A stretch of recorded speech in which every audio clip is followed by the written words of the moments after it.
राज्य, हमें उसे विकसित राज्य बनाने की जिम्मेदारी समस्त उड़ीसा वासियों की जिम्मेदारी है। सरकार की तो जिम्मेदारी है ही, लेकिन हम सब की भी जिम्मेदारी है कि उड़ीसा में आप देखिए 3 पोर्ट है। देश का सबसे लार्जेस्ट पोर्ट पारादीप है। अगर उस क्षेत्र में कटक से लेकर केंद्रपाड़ा एरिया और अगर हम इंडस्ट्रियल कॉरिडोर बना दें तो अधिक से अधिक पूंजी निवेश उड़ीसा में होगी, ताकि पोर्ट हमारे सामने रहेगा और पोर्ट के द्वारा अगर हमको एक्सपोर्ट करते हैं तो उसमें खर्च कम आते। तो इस दिशा में भी चैम्बर ऑफ कॉमर्स राज्य सरकार से मिलकर, राज्य सरकार का बजट में भी मैंने देखा कॉरिडोर की बात राज्य सरकार ने भी की है।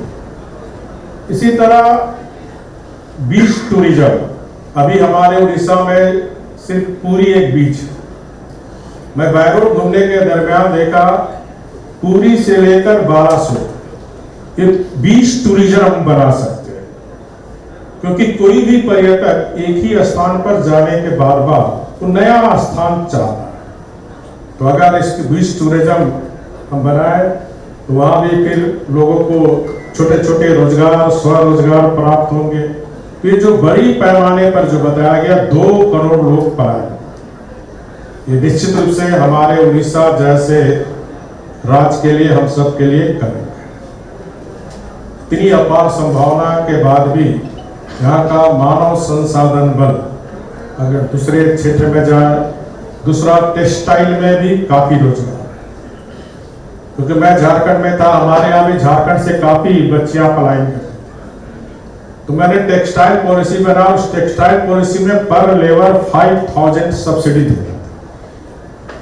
अब हमारा ही बच्ची तिरचूर तमिलनाडु जाके 10-12 हजार रुपया में काम, अगर घर में ही उसे हम 10-12 हजार रुपया दें तो अपने घर में भी रहेगी।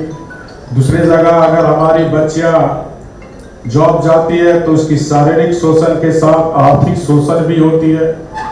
तो आप सभी चैम्बर ऑफ कॉमर्स से अनुरोध होगा कि टेक्सटाइल में ज्यादा फोकस करें, अधिक से अधिक निवेशक योग्यता टेक्सटाइल में, क्योंकि 1 करोड़ रुपये अगर इन्वेस्ट होता है तो उसमें 17 लोग को रोजगार मिलता है। इसमें सरकार से बात करके आप बोलिए सब्सिडी दीजिए, पॉलिसी अच्छी बनाइए। इस तरह के उड़ीसा में काफी स्कोप है कि हम आने वाले जो सरकार का लक्ष्य है, उड़ीसा वासियों के लक्ष्य है, जब हम उड़ीसा की 100 वर्ष की शताब्दी समारोह बनाए तो देश का विकसित राज्य की श्रेणी में उड़ीसा आए।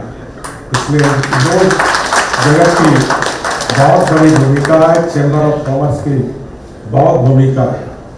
देखिए उड़ीसा में गरीबी भी बहुत है,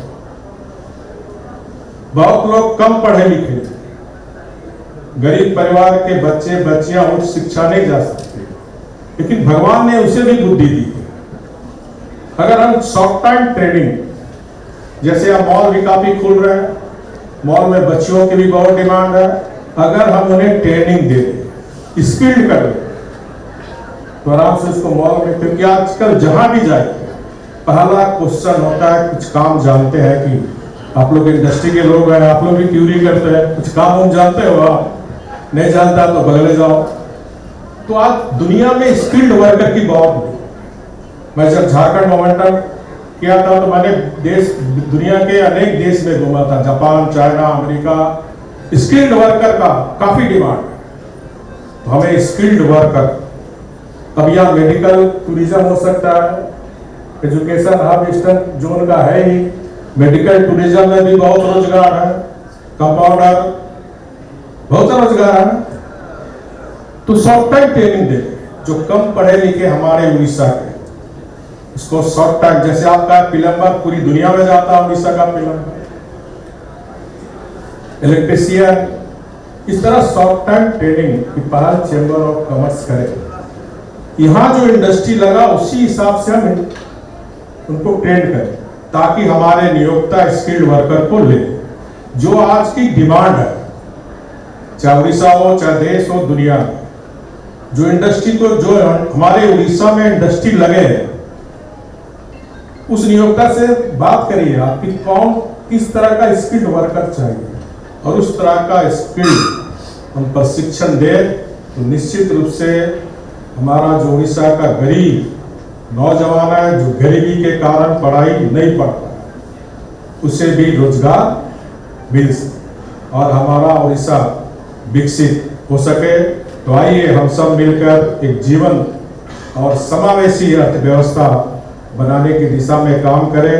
हम एक ऐसा माहौल बनाएं जहां प्रतिभा और अवसर एक साथ मिलकर समृद्ध और संपन्न उड़ीसा का निर्माण करें, भारत को विकसित बनाने में सहयोग करें। मैं आप सभी जो भी आज नौकरी प्राप्त कर रहे हैं, उन सबों के लिए सफल और उज्जवल भविष्य की कामना करता हूं।